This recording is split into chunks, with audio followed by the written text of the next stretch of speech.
Prezados e prezadas, muito boa noite. Estamos iniciando a nossa terceira data de atividade do nosso 5º Encontro de Zootecnistas do Estado de São Paulo. Agradeço imensamente a presença da doutora Silvia Robles, Reis Duarte, da querida Alessandra Fernanda Rosa, que vai fazer a palestra de hoje, na temática voltada para a gestão da qualidade em carnes, né? E, nesse sentido, eu gostaria de dizer que é com grande satisfação que o Conselho Regional de Medicina Veterinária do Estado de São Paulo, com o apoio direto da nossa Comissão de Zootecnia e Ensino do Conselho, os recebe nesta noite para o nosso encontro de hoje. Antes de iniciarmos, gostaria de deixar alguns recados para que possamos ter uma boa palestra do ponto de vista operacional. Seria interessante que todos mantivessem as câmeras e microfones desligados para evitarmos interferências e problemas com a transmissão. Ao final da apresentação, o nosso convidado, nesta noite, a doutora Alessandra, responderá às perguntas dos participantes a partir da moderação da doutora Silvia Robles. Se você tiver alguma dúvida durante a palestra, vai gerando dúvidas em relação a questões que podem ser encaminhadas, por favor, utilize o chat aqui da plataforma e a doutora Silvia vai fazer o direcionamento das perguntas no momento correto para a doutora Alessandra. Os certificados dos participantes estarão disponíveis, desta noite de hoje, estarão disponíveis em até 15 dias no site da plataforma Simpla e também serão enviados via e-mail por meio do endereço cadastrado no momento da inscrição. Informamos também que o evento está sendo gravado e o conteúdo estará disponível no canal do YouTube do Conselho Regional de Medicina Veterinária de São Paulo. Gostaria de lembrar que, além do tema de hoje, nós ainda temos mais 3 palestras com o intuito de comemorarmos, nesse mês de maio, o Dia do Zootecnista. Para isso, foi programado 6 palestras e estamos atingindo com a palestra da doutora Alessandra, hoje, na área de gestão da qualidade de carnes, na agroindústria, a 3ª palestra. Amanhã teremos o tema de nutrição responsável de animais de companhia, no que eu convido a todos para estarem aqui conosco também, com a palestra da doutora Thalita Kuki, membro da Comissão de Nutrição Animal.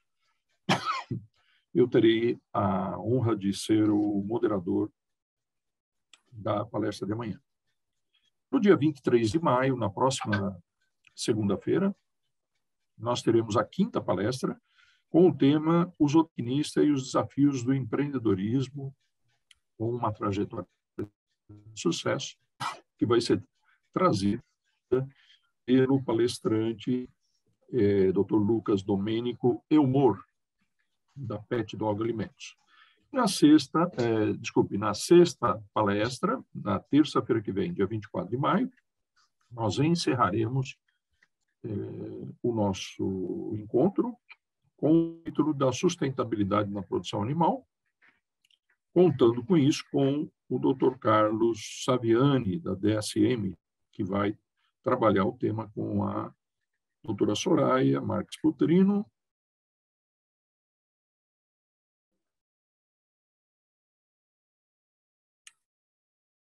como moderador.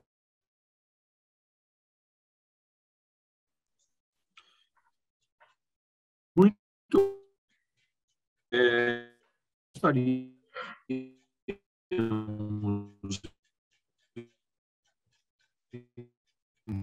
então, antes de no sentido de organizar, né, esse encontro, e toda a equipe de eventos do Conselho, nas pessoas do Rodrigo, do Leandro, da Laís, da Gisele, da Camila e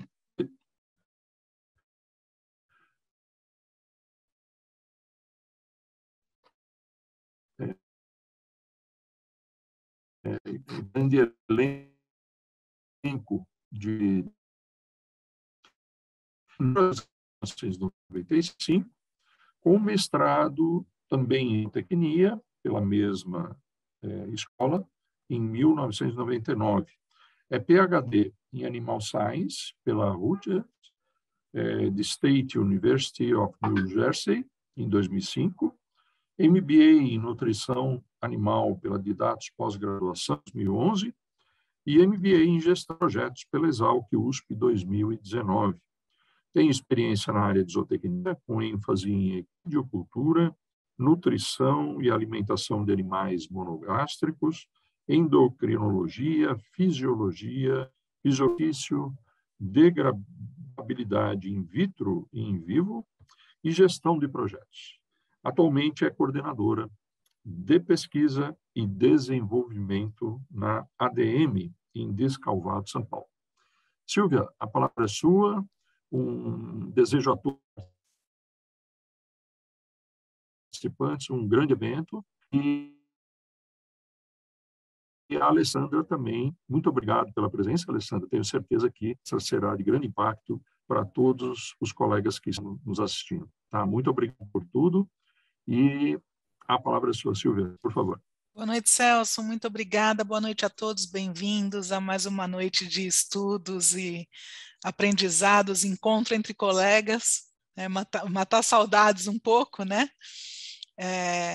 Muito obrigada pela apresentação, Celso. Eu quero agradecer também o pessoal do CRMV São Paulo, que nos acolhe e nos atende com muita presteza, principalmente nesses eventos e neste 5º encontro dos zootecnistas. Estamos chegando à metade, como o Celso disse, né? E hoje nós teremos a palestra da doutora Alessandra Fernandes Rosa, que é zootecnista pela Faculdade de Zootecnia e Engenharia de Alimentos da USP, aliás, contemporânea minha, na faculdade, e vivemos muito bem no alojamento, né, Alessandra? E ela tem mestrado e doutorado na área de qualidade e produtividade animal, e realizou o pós-doutoramento junto à Universidade de Nebraska, em Lincoln, nos Estados Unidos, na área de ciências da carne. Ela possui mais de 20 anos de experiência atuando como pesquisadora e consultora junto às principais indústrias frigoríficas do Brasil e América do Sul, e também é proprietária da Smart Meat Consultoria e Projetos Limitada.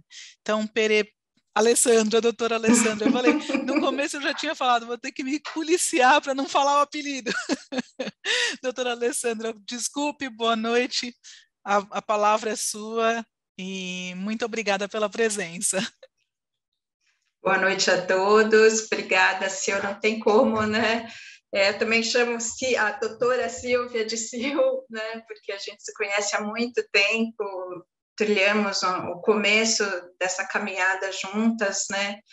Então, churrascos do zootecnista e tudo mais, então a gente tem muito carinho envolvido e é normal. Vou começar compartilhando aqui a minha apresentação, rezando para que tudo dê certo, porque a gente sabe como é, né, essas tecnologias.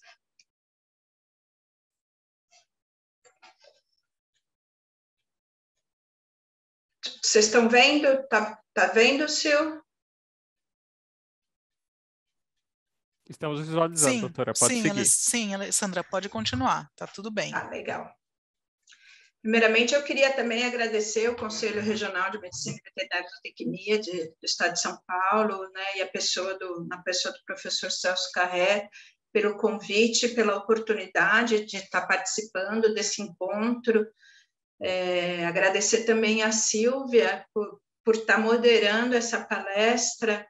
E, assim, particularmente é muito importante para mim estar participando disso. Eu sou zootecnista, eu amo a minha profissão, eu sou muito feliz naquilo que eu faço e compartilhar um pouco da minha experiência. É uma honra muito grande junto a um evento, né, o 5º encontro de zootecnistas. Então, assim, é muito legal poder estar compartilhando e vindo trocar essa ideia aí junto de vocês. O tema da minha palestra vai ser gestão da qualidade de carnes na agroindústria. Esse tema, ele é muito amplo e tem muita coisa para ser falada. E como o tempo é curto, eu preferi focar mais na parte da cadeia da pecuária de corte bovina, porque é onde eu mais atuo, eu mais tenho experiência, embora eu já trabalhei bastante com suínos, tanto na minha pós-graduação, na graduação. Então, muito daquilo que eu vou falar pode ser aplicado para as outras atividades animais, né? Para outros sistemas de criação. Mas a gente vai focar mais hoje na parte da pecuária de corte, que é onde eu atuo. Os principais temas que eu vou falar aqui hoje, eu vou trazer um pouco sobre a gestão da qualidade, mais uma forma mais conceitual mesmo do que significa dentro da cadeia bovina, os principais elos, né, da cadeia e tirar uma conclusão de tudo isso. Antes de começar o assunto, eu queria dividir com vocês como eu tenho uma formação muito técnica, muito especialista, eu fiz mestrado, doutorado, depois eu fiz um pós-doutorado no Brasil, outro nos Estados Unidos. Eu foquei muito, eu estudei muito, entendi de uma forma bastante profunda toda a parte da ciência da carne, né? E tudo, como que a gente pode melhorar ela, todos os aspectos que estão envolvidos por trás, toda a parte bioquímica, parte de bem-estar animal. Eu fiz curso de bem-estar animal fora do país, no Canadá. E aí, assim, depois que eu voltei dos Estados Unidos, eu desenvolvi um modelo para poder traduzir de uma forma prática todo esse conhecimento teórico que eu adquiri durante a minha pós-graduação toda e poder ofertar esse trabalho para a indústria frigorífica. Só que, assim, para que isso aconteça, não tem como não intervir na parte ainda que o animal está vivo, porque quando a gente fala de qualidade de carne, assim, existe um aspecto relacionado ao animal vivo que não pode ser esquecido nem desconsiderado nesse processo. Então, se chega lá na frente um animal que está judiado, que está sofrido, que está doente, uma série de condições, se a gente esquece esse elo, a gente vai pagar caro por isso depois, né? O animal não vai entregar a qualidade que ele teria potencial para. E dentro disso tudo, eu vou falar um pouco de bem-estar animal como parte desse processo de gestão da qualidade, tá bom? Então, quando a gente fala de gestão da qualidade, de acordo com Toledo, 1997, a gestão da qualidade ela pode ser entendida como sendo um conjunto de práticas utilizadas para se obter de forma eficiente e eficaz a qualidade do produto, no nosso caso, a qualidade da carne. Então, quando a gente fala de carne bovina, a gente precisa entender que a gente está lidando com um setor extremamente competitivo e que a eficiência, a sobrevivência dessa indústria, ela está diretamente relacionada com a capacidade dela de gerir a qualidade.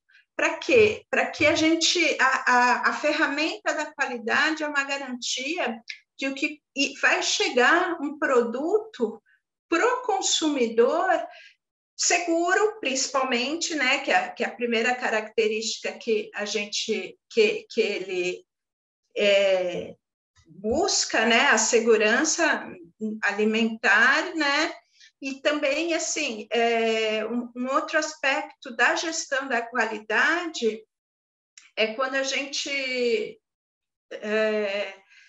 consegue praticar essa gestão, a gente consegue diminuir muito os custos de produção, principalmente por causa de perda de produtos e prejuízos econômicos, certo?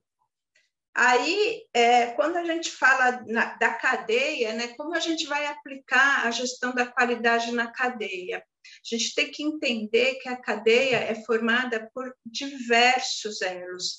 Essa cadeia da pecuária de corte, né, que começa lá na fazenda, com a vaca gestante e termina no garfo, a ponta da cadeia é o garfo do consumidor, né?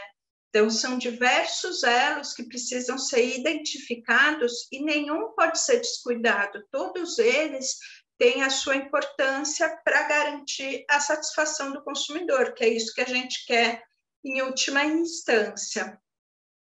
E aí, quando a gente fala de qualidade de um produto, é importante que a gente entenda que essa qualidade ela pode ser percebida de duas maneiras. Uma maneira que é objetivamente falando, né? Então, as principais características intrínsecas, né, da carne, como, por exemplo,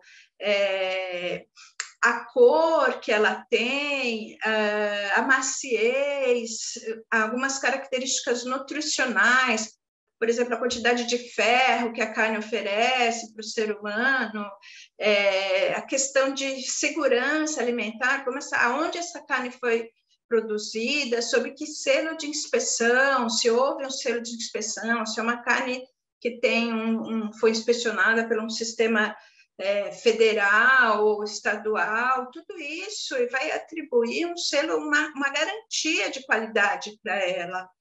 Ou então também existem as características que a gente chama de subjetivas, que elas estão muito relacionadas com a preferência individual de cada consumidor. Então, por exemplo, um consumidor pode preferir uma carne com uma gordura mais amarela, enquanto o outro pode preferir uma gordura mais branca, né? Existem preferências relacionadas a tipos de corte, textura. Então, assim, quando a gente fala de gerenciar a qualidade da cadeia como um todo, para gerar uma qualidade da carne, a gente tem que sempre estar focando em metas e objetivos assim muito claros, né, para a gente saber aonde a gente quer chegar, quais os nossos objetivos e o meio de alcançar eles, certo? Assim, é importante ressaltar que a agroindústria da carne, ela precisa fabricar um produto de qualidade, produzir um produto de qualidade para ser competitiva, né? Então, assim, essa gestão da qualidade como um todo, ela é imprescindível para que a gente tenha sucesso, né? E aí, enquanto zootecnista, a gente consegue atuar em diversos elos dessa cadeia.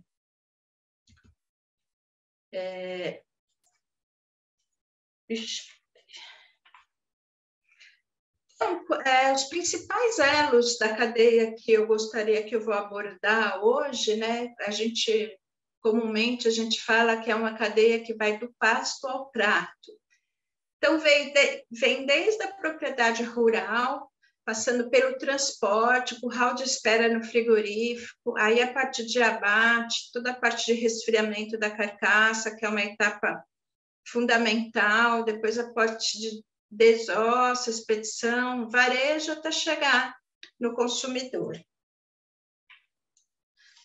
Então, com relação à propriedade rural, a gente tem que entender que a propriedade rural vai fornecer a nossa matéria-prima. Então, ela é um player muito importante dessa cadeia, porque tudo começa nela, né? É da onde sai a matéria-prima. E dentro da propriedade rural, eu destaquei o manejo pré-embarque e o embarque propriamente dito como pontos chaves que a gente precisa prestar atenção e que é possível atuação, né, enquanto zootecnista, para melhoria, né, e garantia dessa gestão da qualidade. Então, a matéria-prima nossa é o boi. E aí, quem fornece o boi é o pecuarista, é o empresário, é o dono da terra. Então, para que a gente possa garantir essa qualidade, é imprescindível que a relação entre indústria frigorífica, que seria o segundo elo, né, dessa cadeia, com o produtor, que é o fornecedor da matéria-prima, ela seja muito forte, né? Existe uma relação de confiança entre ela, para que o produtor não seja apenas um fornecedor, mas um parceiro, né, nesse sistema de gestão de qualidade.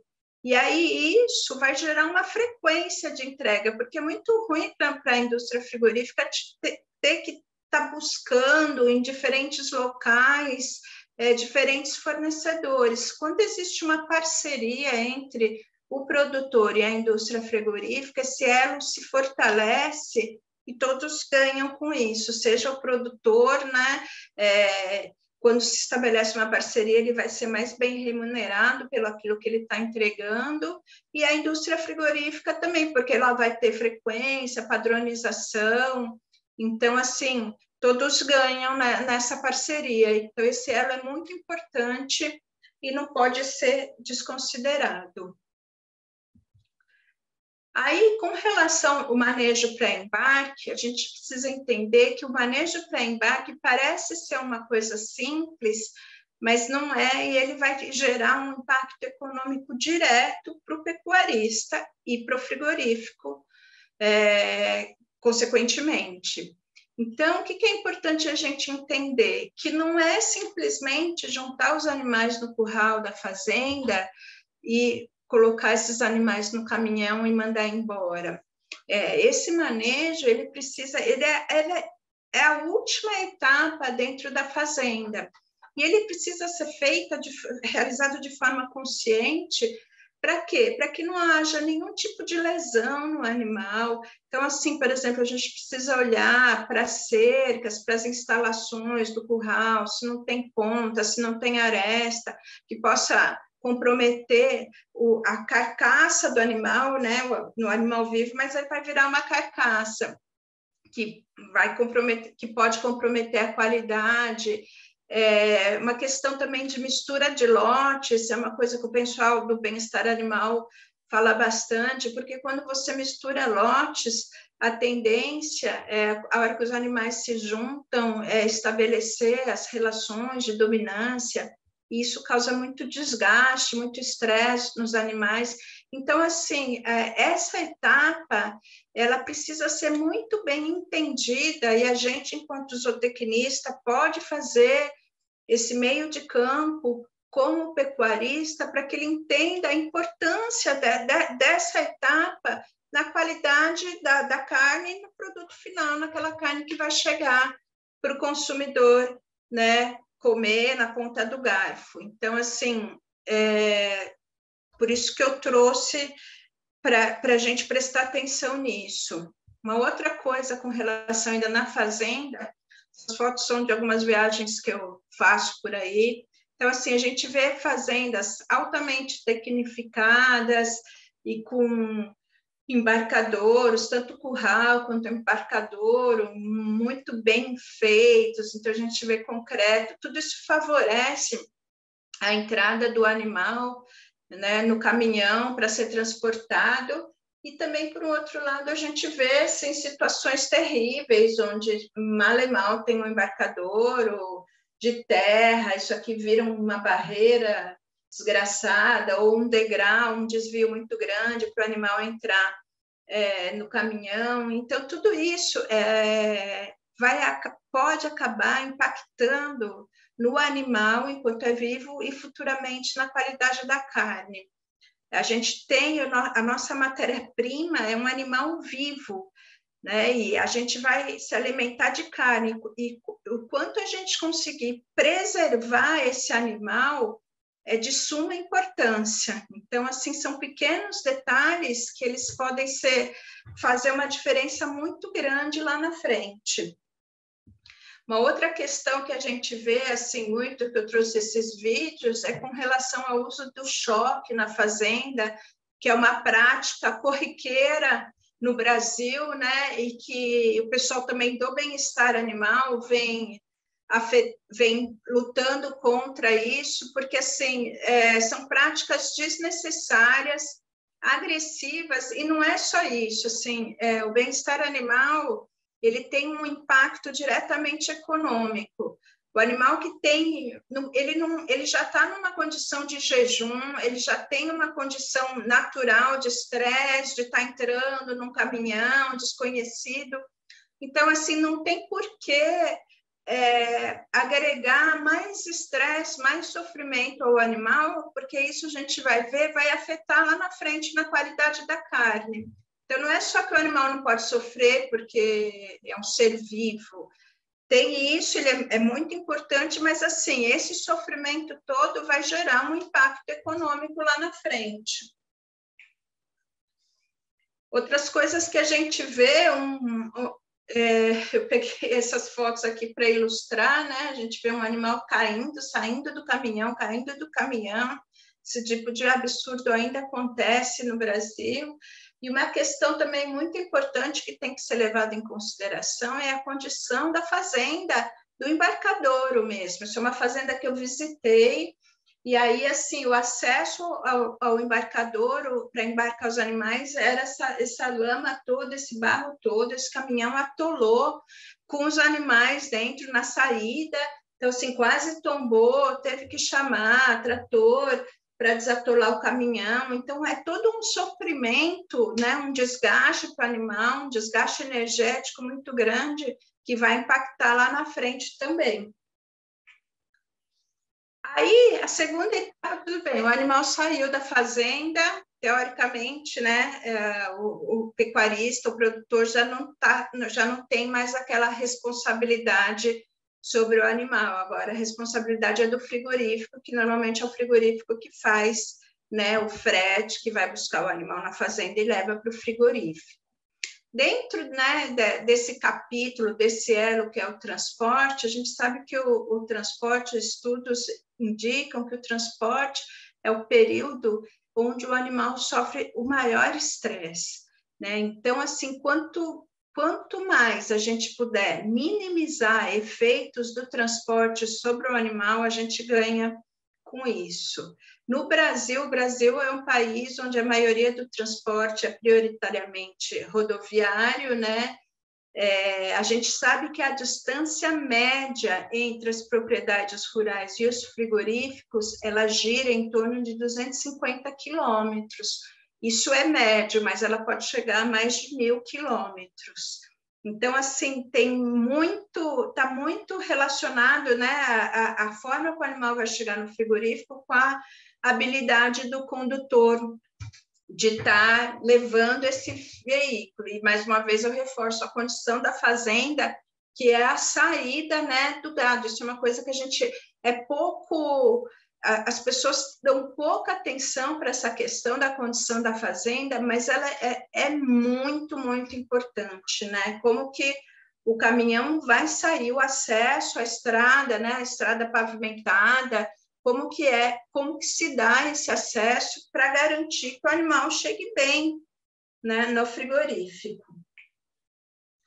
E aí a gente sabe assim que existem tipos de transporte diferentes. Tem o caminhão truque, que é esse caminhão de 3 eixos, que a gente chama, que é um caminhão com capacidade animal menor, e existem também essas carretas, que são carretas de 2 andares, onde a quantidade de animais transportada ela é bem maior.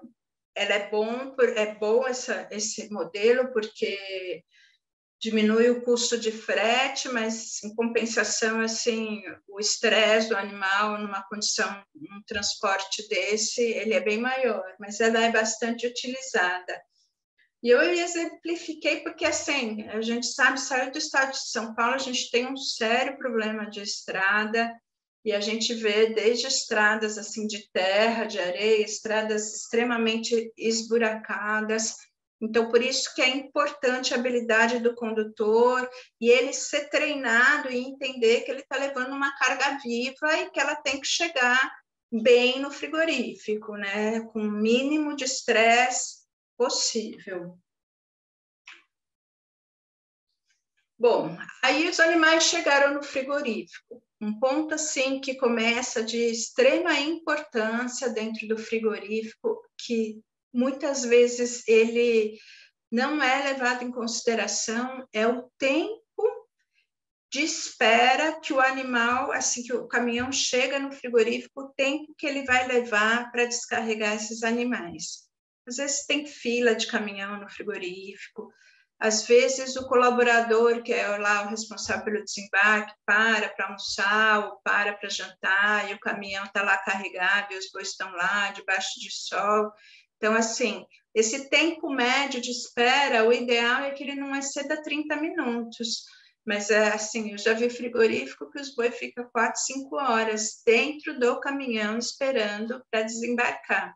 E aí, assim, é dentro do caminhão, sem água, numa condição extremamente apertada. Então, isso, assim, para o animal é muito ruim. E aí, no frigorífico, a gente tem a parte de abate, da desossa e da expedição também. Então, com relação ao curral de espera, volto a ressaltar, né, o tempo para o desembarque, ele é muito importante. E aí eu trouxe aqui uns vídeos que eu acredito que esteja falhando. Não sei, agora foi. Esse vídeo aqui de baixo, no de cima a gente tem um desembarque tranquilo, né? Os animais vão começar a sair de uma maneira natural, não precisa usar choque, ele vai sair devagar, sem estresse. E aqui no vídeo de baixo, eu visitei um frigorífico, e aí vocês podem observar que essas taxas, elas acabam, e aí tem uma área de piso extremamente escorregadia para os animais. Só que foi um horror, assim, a gente chegava a ver o animal bater assim a parte traseira dele no chão. Então, isso daí, um animal se quebra uma perna, causa uma lesão, isso daí vai afetar diretamente na qualidade da carne. Então, assim, são pequenos detalhes que a gente tem que estar atento a tudo.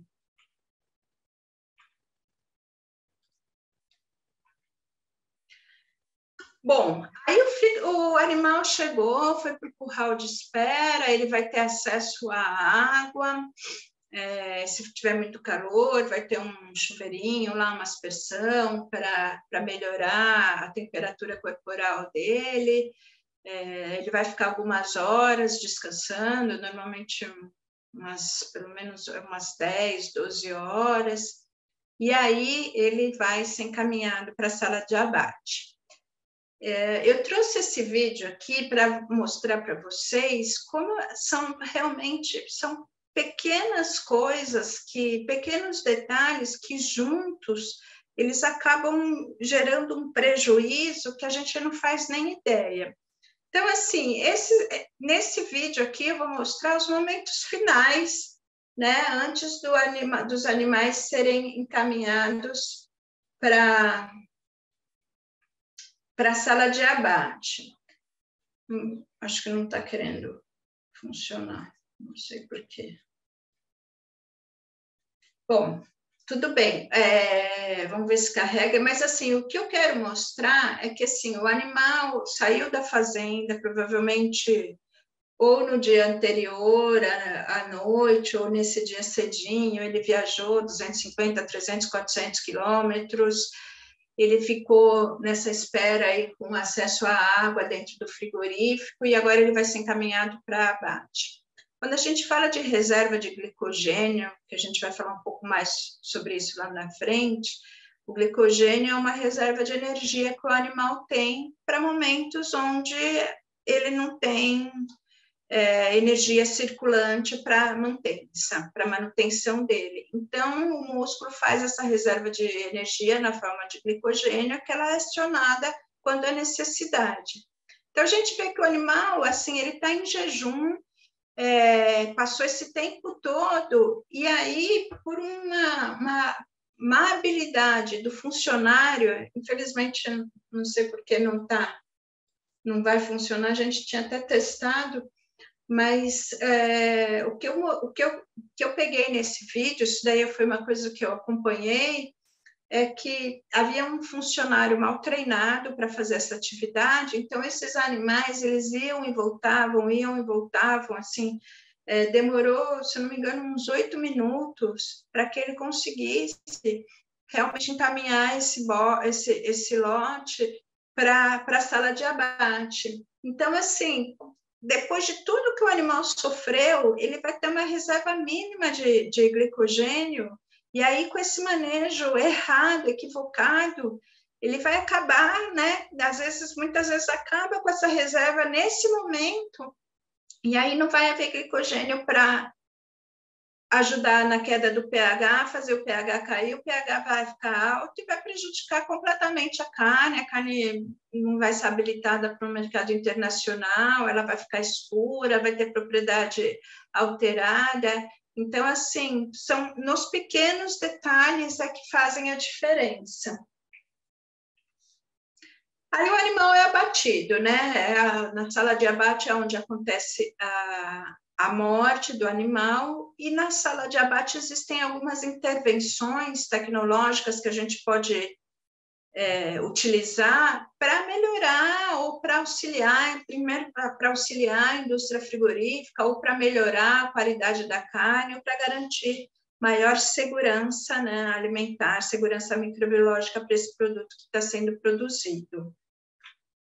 Aí, com relação a uma tecnologia que a gente chama classificação e tipificação da carcaça, o que significa? A gente, segundo o professor Pedro Felício, a gente pode classificar a carcaça, agrupar elas com características semelhantes em grupos distintos, né? De que maneira que a gente pode fazer isso? Um exemplo é classificar a carcaça em função do seu acabamento de gordura. Por que é importante? Porque tem muito mercado consumidor que pede por cortes de carne com bom acabamento de gordura. Então, um exemplo de classificação é a utilização, né, uma avaliação visual da cobertura de gordura, e aí a gente tem desde a ausente até excessiva, passando por escasso, mediana e uniforme. E uma tecnologia que a indústria frigorífica está utilizando hoje é através da inteligência artificial, ensinar as máquinas a fazer esse tipo de classificação. Então, de que forma? A gente tem uma câmera na sala de abate que ela fotografa a carcaça e, através de alguns pontos pré-determinados, ela avalia, né? E ela mesma atribui uma classificação ou tipificação para essa carcaça. No caso, por exemplo, desse exemplo, seria uma gordura escassa. Um outro tipo de tecnologia que eu queria trazer, que a gente utiliza também na sala de abate, é a estimulação elétrica de carcaças. Essa estimulação é um projeto que eu venho trabalhando bastante, assim, em parceria com alguns frigoríficos. A gente trouxe para o Brasil a estimulação elétrica de média voltagem, que é uma estimulação desenvolvida, uma tecnologia desenvolvida na Austrália pelo professor David Hopkins. E aí consiste no quê? Na passagem de uma corrente elétrica sobre a carcaça. Para que isso? Por que a gente faz, né, isso com a carcaça? Porque quando você passa essa corrente, você promove uma contração, né, da musculatura dessa carcaça. Essa contração vai queimar o ATP disponível circulante ali na musculatura da carcaça. Esse ATP vai promover essa esse consumo da ATP vai promover uma aceleração da queda do pH. E aí vai colocar ele dentro de uma, que a gente costuma chamar de janela ideal, e aí favorece a maciez, uma melhoria na maciez e na cor da carne. Só assim, muito rapidamente, para vocês entenderem, um animal vivo, ele tem um pH, a carne do animal, o músculo do animal tem um pH por volta de 7, 7,2. Esse pH vai caindo nas primeiras 24 horas pós-mortem e ele tende a chegar num pH 5,4, 5,6, que é o desejado. É importante a gente ter em mente que o animal vivo, ele tem músculo. O que a gente come é carne. Existe um processo de conversão do músculo em carne. Esse processo ocorre nas primeiras 24 horas pós-mortem. E aí o pH, a queda do pH que vai ditar como vai ser, como foi esse processo, se ele ocorreu de maneira adequada, e aí o pH vai ficar por volta de 5,4, que é o ideal, ou se o animal sofreu algum tipo de estresse, que é aquilo que a gente vem falando de antes do animal morrer, e aí vai prejudicar esse pH, o pH não baixa, porque não tem reserva de glicogênio, é o glicogênio que faz o pH baixar, e aí vai prejudicar a qualidade da carne. Então, a estimulação elétrica, ela vem para uma situação de colocar o pH na condição de janela ideal de pH e temperatura. Quando a gente não usa a estimulação elétrica, o que acontece? Uma indústria frigorífica precisa de muito frio, precisa resfriar a carcaça, as carcaças durante 24 horas para poder desocupar as câmaras frias. Muitas vezes o pH, como é uma reação enzimática, se está muito frio, ele demora mais para baixar. E aí, se o pH abaixa de 6 no valor de temperatura de carcaça inferior a 12 graus, vai ter um fenômeno chamado cold shortening, que é o endurecimento da carne pelo frio. Então, assim, isso é muito prejudicial e é muito comum nas carcaças brasileiras, porque primeiro que não tem a carcaça característica do Brasil, é uma carcaça com pouco acabamento de gordura, então a gordura protege do frio, né? Então a temperatura da carcaça baixa muito rápido, e aí o pH vai baixar mais lentamente e vai entrar nesse fenômeno. Outra coisa que pode acontecer aí é com a estimulação elétrica feita de maneira errônea. Utilizar mal a estimulação elétrica, e aí o pH cai muito rápido, com uma temperatura de carcaça muito alta, e aí a gente vai ter um problema chamado heat shortening, que também endurece a carne. Então, o que a gente busca com a estimulação elétrica sempre é colocar o pH nessa janela ideal. E aí também essa formulação que a gente vem trabalhando, essa média voltagem, além de colocar o pH nessa janela e aí protege do cold shortening, por isso que a carne fica mais macia, existe também rompimento de fibras musculares, e aí também que atribui um maior ganho com relação à maciez da carne. Então, assim, é uma tecnologia muito promissora. Eu trabalho com a empresa Fluxo, que desenvolveu esse eletroestimulador, e assim, os resultados são muito bons, e assim, dá para fazer bastante coisa. Aí, saiu da sala de abate, a carcaça vai para a câmara fria, onde vai acontecer a conversão do músculo em carne. Ela vai ficar 24 horas em maturação sanitária. O que a gente chama de maturação sanitária, né? Durante esse período, a gente pode usar a tecnologia de aspersão de água nas carcaças. A gente utiliza essa aspersão para quê? Para garantir um ambiente mais umidificado, para que a carcaça não perca muita água durante essas 24 primeiras horas. E aí, assim, a gente é uma tecnologia com aspecto econômico, porque vai diminuir a quebra pelo frio, né, que é a diferença de peso entre a carcaça quente e a carcaça fria. Aí, o que acontece? Depois que passa essas 24 horas, esse período de maturação sanitária, né, que é determinado pelo CIF, que é onde a temperatura da carcaça vai baixar e vai para chegar numa temperatura por volta de 5 graus, que é a temperatura autorizada do músculo, no interior do músculo, para poder a carcaça sair da câmara V, ela vai para a desossa.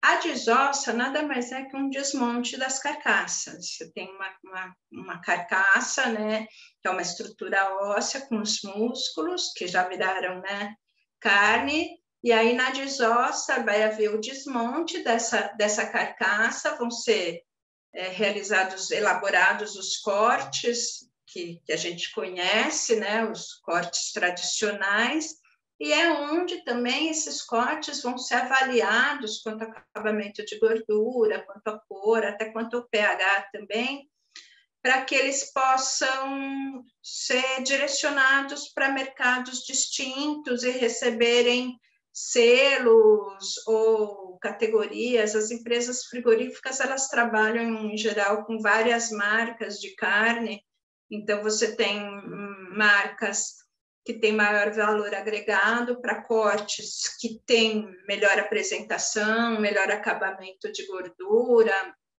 entre outras coisas, e marcas de menor valor, que são aqueles cortes que pode ter menos acabamento de gordura, que tem menor qualidade visual, mas isso assim, a gente está falando de características sensoriais.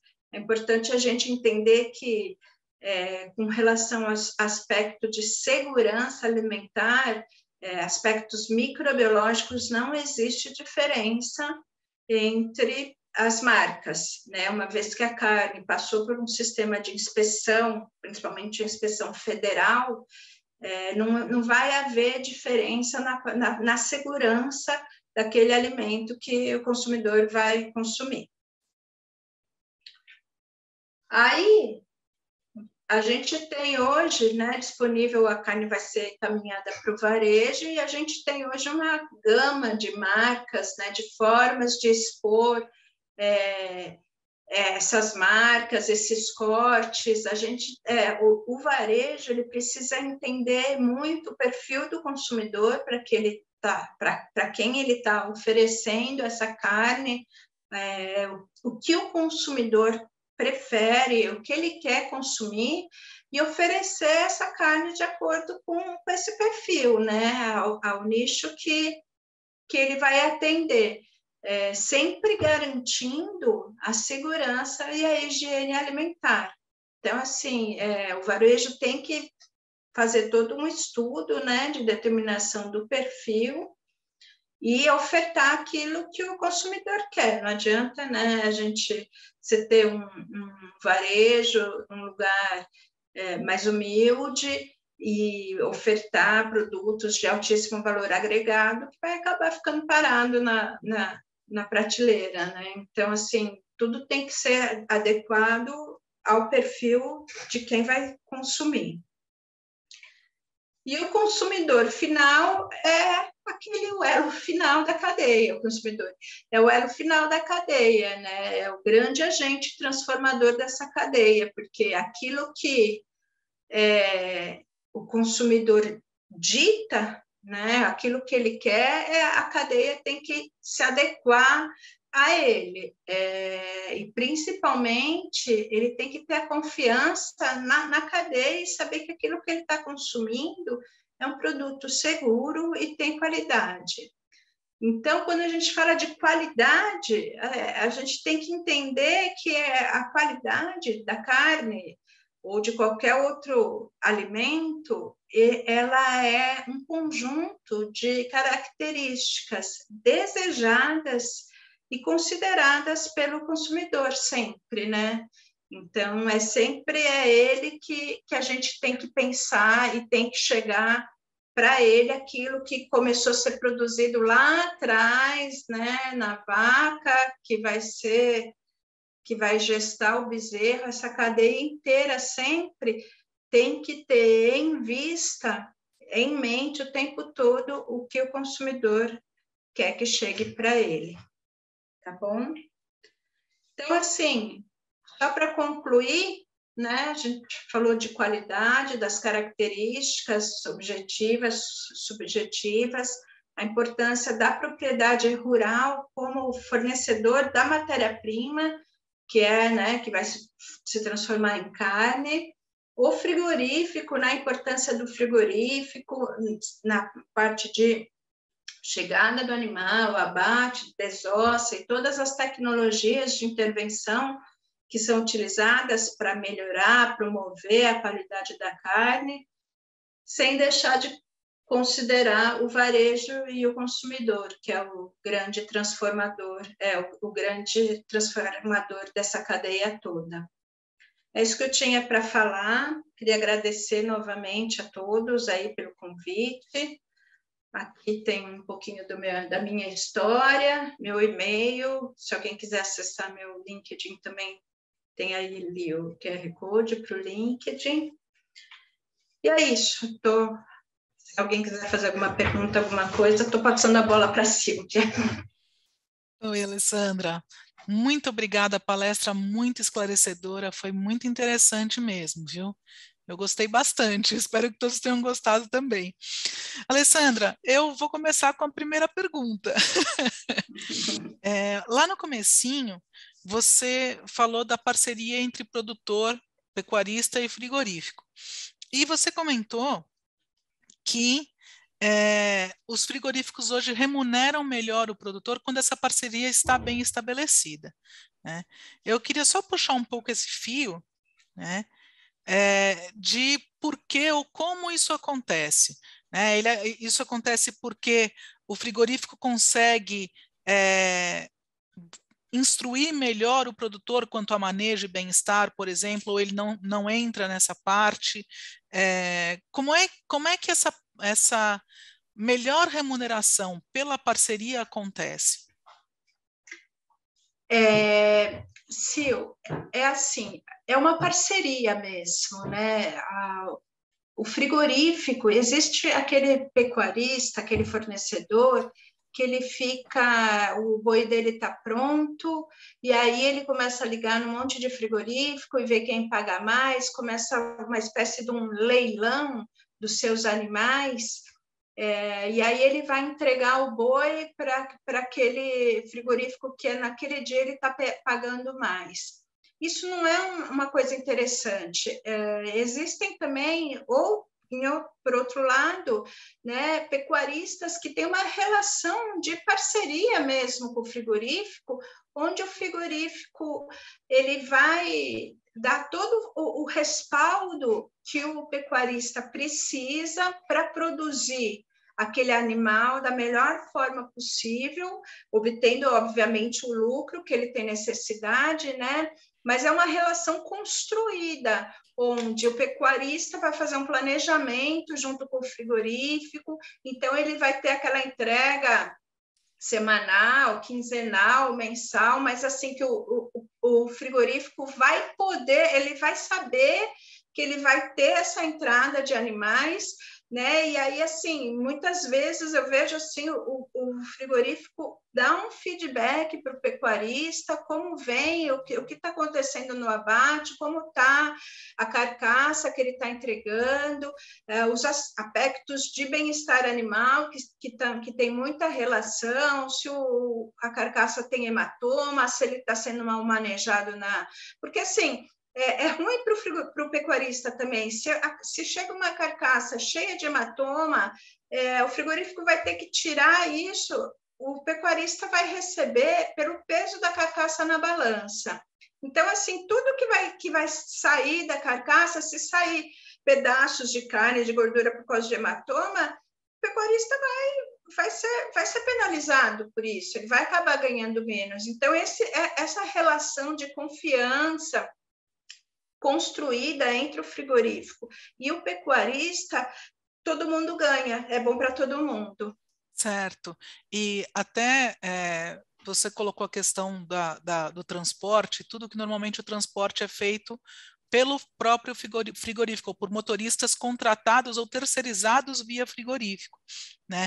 E aí a Sheila Vargas perguntou, com relação ao transporte especificamente, se existe alguma bonificação para bons condutores de carga viva, né? Se os frigoríficos chegam a remunerar por isso o funcionário. Na verdade, assim, não existe uma remuneração, isso depende, existem empresas que têm a frota própria, né? E aí existem empresas que têm a frota terceirizada. Em ambos os casos, o motorista ele é treinado, ele recebe treinamento, existe todo um programa de estímulo do motorista. O que acontece é ao contrário, se o animal chega machucado, dentro da avaliação de carcaça, a gente consegue perceber se é uma lesão que foi feita há pouco tempo ou há bastante tempo. Então, assim, se a gente percebe, se o frigorífico percebe que é uma lesão oriunda de um mau transporte, aí o motorista ele é penalizado, a empresa ela é penalizada. Certo. E aí eu gostaria de puxar um pouco a questão do bem-estar animal de volta, porque é um ponto que cada vez mais a gente vê uma cobrança maior, né? E então, até uma pergunta da própria Sheila Vargas, né, se o consumidor final remunera por bem-estar animal. Já existe esse tipo de cobrança em maneira geral, não? No Brasil, não, mas fora do Brasil, sim, né? Assim, a gente vê um consumidor cada vez mais exigente com relação ao bem-estar animal. Então, assim, ele tem que ter confiança na cadeia. Aí, por exemplo, hoje em dia, para o mercado internacional, não se aceita mais marcar o animal com ferro. Né? Com fogo. Tem uma série a questão do bezerro, da vaca, tem uma série de exigências, mas assim, esse é um movimento que fora do Brasil ele é muito consolidado, mas no Brasil ainda pouco se faz. O pessoal do bem-estar animal atua bastante, mas o consumidor ainda não tem um entendimento muito profundo sobre essa característica. E tem uma outra questão que é bastante importante também, que o consumidor, a questão do bem-estar animal não pode ser um plus na carne. Ele tem que ser ele tem que ter qualidade sempre, né? É obrigação. Então, não é, eu respeito o bem-estar animal. Não, assim, isso não pode ser levantado como bandeira. É premissa básica que o bem-estar animal esteja sendo tomado conta dele, preservado, né? Sim. E isso me interessa muito porque eu entendo que é obrigação nossa mesmo, como profissionais zootecnistas, como profissionais da área, garantir que os animais que estão chegando lá no final estão chegando com o período de vida que tiveram, como a melhor vida que eles puderam ter. E isso acaba influenciando diretamente na qualidade da carne, como você nos mostrou hoje de maneira excelente, né? Então, isso é muito legal. E é muito importante que as pessoas entendam, porque, assim, tanto se falou de bem-estar, que parece que o bicho não pode sofrer porque coitadinho do bicho. Não é isso, né? O animal tem que ser respeitado. Sim. No final das contas, ele é um sacrifício, né? Que ele dá a vida dele para nos alimentar. Mas o que é mais importante de tudo é que o bem-estar, isso é muito importante, ele é uma característica econômica. Então, assim, tem algumas situações que são muito engraçadas. Uma vez eu cheguei numa fazenda, então, se o pessoal do bem-estar vai, orienta, se o animal tem estresse, vai afetar no pH. Aí eu cheguei numa fazenda, fui conversar lá com o senhorzinho, ele falava assim para mim, os bichos a gente tem que tomar cuidado por causa do pH. Ele achava que o pH era uma pessoa.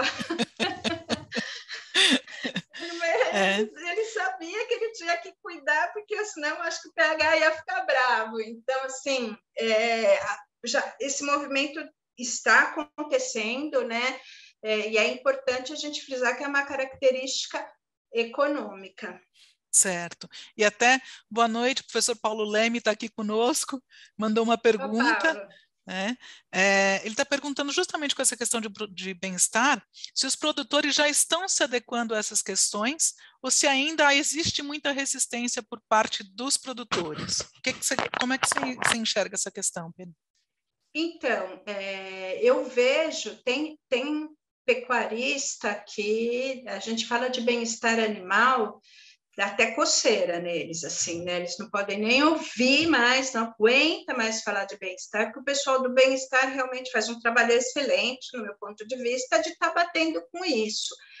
O que eu venho, quando, né, eu trabalho muito com essa questão de pH, de qualidade da carne, então eu faço essa interface, meu trabalho estar na fazenda, estar na indústria frigorífica, identificando como que a gente pode melhorar o pH. Então, assim, o que eu mostro muito é isso, é que é uma questão econômica, né? Que a gente está, além de ter o sofrimento animal, que aí eu explico de uma maneira bem simples a questão de reserva de glicogênio. Então, assim, para demonstrar para ele que vai afetar na qualidade da carne, ou vai afetar em hematoma na carcaça, né? O animal que é mal manejado vai ter problema de hematoma e ele vai acabar perdendo, né? Então, o impacto, ele vai sofrer as consequências se ele perder peso de carcaça por causa de retirada de hematoma, né? Então, ele vai perder com isso. Então, eu sempre busco enfocar a característica econômica do bem-estar. Não, muito interessante, né? Paulo Leme, acho que respondeu, né? A Célia está aqui conosco também, a professora Célia está conosco também. Boa noite, Célia. Muito obrigada, tá dando parabéns pela excelente explanação, doutora Alessandra. E obrigada, eu vou... Célia. Pessoal, mais alguma pergunta no chat, mas vocês querem saber mais alguma coisa? Porque senão eu tenho mais uma de pura curiosidade minha. Já que estamos juntos, tem que explorar um pouco.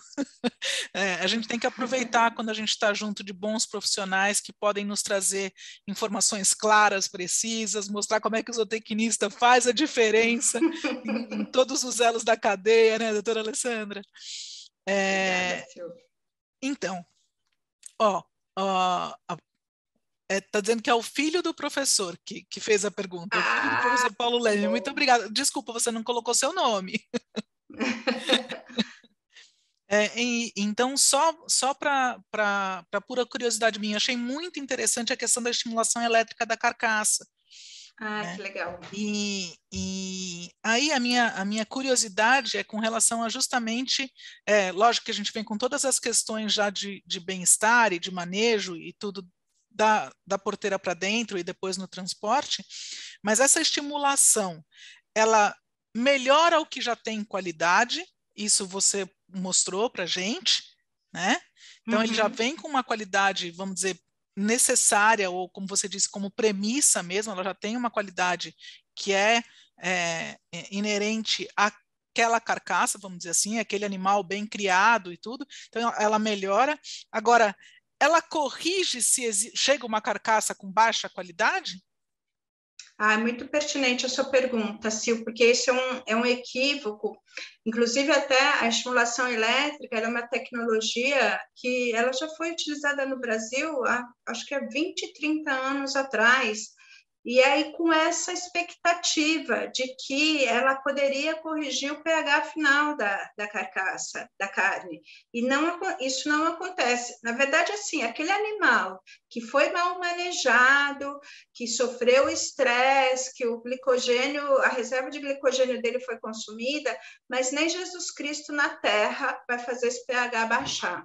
Então, assim, essa tecnologia da estimulação elétrica, ela simplesmente causa um ajuste no pH, ela acelera a queda do pH né? Então, ela vem de encontro, ela ajuda esse pH a cair numa condição que é a realidade brasileira, onde as câmaras frias precisa de um resfriamento muito rápido da carcaça. Em 24 horas, essa carcaça tem que estar com uma temperatura já abaixo de 5 graus para ela poder sair da câmara fria para disponibilizar aquele espaço para o próximo lote entrar. Então, o que acontece? Muitas vezes, e a carcaça, para ela poder ir para o exterior, ela tem que estar com pH abaixo de 6, porque o Brasil é um país que não... Como a gente a gente ainda precisa de vacinação de febre aftosa, a gente não é zona livre de febre aftosa, a OIE, que é a Organização Mundial da Saúde, determina que toda carcaça de países que ainda precisam de vacinação contra a febre aftosa, a carne tem que estar no pH abaixo de 6, porque é o valor do pH que inativa o vírus da febre aftosa. Então, se o pH deu 24 horas, o pH não baixou por uma questão de frio, essa carcaça vai ser desabilitada para o comércio internacional, sendo que ela não tem problema nenhum de qualidade, ela não teve tempo de baixar o pH. Então, a estimulação elétrica vem com essa correção e aí o pH em 24 horas já está abaixo de 6. Ah, que legal. Muito interessante, belíssimo trabalho. A gente tem uma pergunta aqui da Angelise, ó, tá vendo? A gente começa a puxar os fios. Essa tecnologia da estimulação elétrica na carcaça, ela já está ocorrendo aqui em algum frigorífico do Brasil? Né? Em que região do Brasil isso já está ocorrendo, doutora Alessandra? Olha, a indústria frigorífica, os grandes, né, os maiores frigoríficos do Brasil utilizam. O que a gente vê é que tem alguns que ainda utilizam a estimulação elétrica de baixa voltagem, que ela já é suficiente para colocar o pH dentro da janela e promover assim, uma melhoria na maciez, mas aí existem outros frigoríficos que estão utilizando, em parceria com essa empresa Fluxo, a estimulação de média voltagem, que é essa australiana. Essa, além de fazer a correção, ela promove, através da quebra das fibras musculares, mais ganho com relação à maciez. Então, assim, alguns estudos nossos, com essa média voltagem, a carne, no dia da desossa, ela tem uma maciez igual a como se ela tivesse sido maturada por 10 dias. Olha que então, o interessante. ganho em tempo de maturação é muito grande, esse ganho de maciez com essa média voltagem. Sim. E aí, assim, mês passado saiu uma matéria na DBO sobre estimulação elétrica, então, assim, os grandes frigoríficos já estão utilizando e os médios estão vindo atrás também. Então, em praticamente todas as regiões do Brasil. Sim, em todas. Não, perfeito. Gente, mais alguma coisa? Acho que a Angelise perguntou se a palestra fica gravada. Deixa eu até lembrar. Angelise, no canal do CRMV São Paulo, no YouTube, essa palestra provavelmente amanhã ou quarta-feira já estará disponível, e nós temos já também as 2 palestras da semana passada. Na segunda-feira nós tivemos o Dr. Alexandre falando de bem-estar de cães e gatos, e na terça-feira tivemos o Wagner Camis falando sobre, desculpe, gente. Na terça-feira tivemos o Dr. Wagner Camis falando sobre a aquicultura no Brasil. A presença do zootecnista na aquicultura fez um histórico muito interessante na parte de aquicultura. Então, vale a pena dar uma olhadinha nas palestras, elas estão muito interessantes, mais uma vez com zootecnistas de renomado conhecimento e que fazem a diferença, né, para a profissão. Então, é muito interessante da gente ver, da gente conhecer, da gente conversar. Então, não percam, porque vale a pena mesmo assistir. Não é porque eu estou nelas, não, mas é muito interessante. É bem gostoso mesmo e poder ver, né, o quanto a gente consegue melhorar um produto de origem animal ou a vida de um animal por questão do bem-estar, né? Como a gente pode mesmo, enquanto profissional zootecnista, fazer essa diferença, né, doutora Alessandra? Então, isso é gratificante demais. Eu falo que, como você, eu tenho mais de 25 anos de formada, né, e E é muito gratificante ver que a gente pode fazer a diferença. Então, a gente tem que estar em cima da informação o tempo todo mesmo. Né? Com certeza. Então, doutora Alessandra, quer falar mais alguma coisa? Eu quero agradecer a sua presença, a palestra foi excelente, uma noite de muita alegria, né, de estar aqui, fazendo parte com você, porque é realmente um prazer enorme e a excelente palestra que deixa a gente babando aqui. Queria agradecer novamente a oportunidade para o CRLV, para o professor Celso, a Silvia, a todos os que ficaram aí até o final da palestra escutando, né? É sempre um prazer dividir conhecimento, dizer para todo mundo, né, que é um momento muito oportuno para a nossa profissão, cada vez mais, assim, o Brasil está sendo uma referência mundial, né, no agro, então, assim, a gente precisa, existe muita oportunidade de trabalho nesse setor, né, mas a gente precisa sair do diferente, né, sair do lugar comum e tá trazendo, né, o diferente, essa coisa toda de ambiente também, nunca se esquecendo da questão de meio ambiente, que é uma coisa que está muita, né? Sustentabilidade, muito em voga. Então, foi um prazer, agradecer a todos, dizer que eu estou à disposição aí, o pessoal quiser pegar meu e-mail. Foi ótimo. Perfeito, muito obrigada. Então, boa noite a todos, boa noite, pessoal do CRMV São Paulo. Muito obrigada mais uma vez pela oportunidade. E amanhã a gente está de volta, né? Tem mais. Até amanhã, gente. Boa noite, bom descanso a todos. Doutora Alessandra, mais uma vez, muito obrigada. Obrigada, pessoal do CRMV São Paulo. Obrigada, tchau, tchau, gente. Tchau, tchau.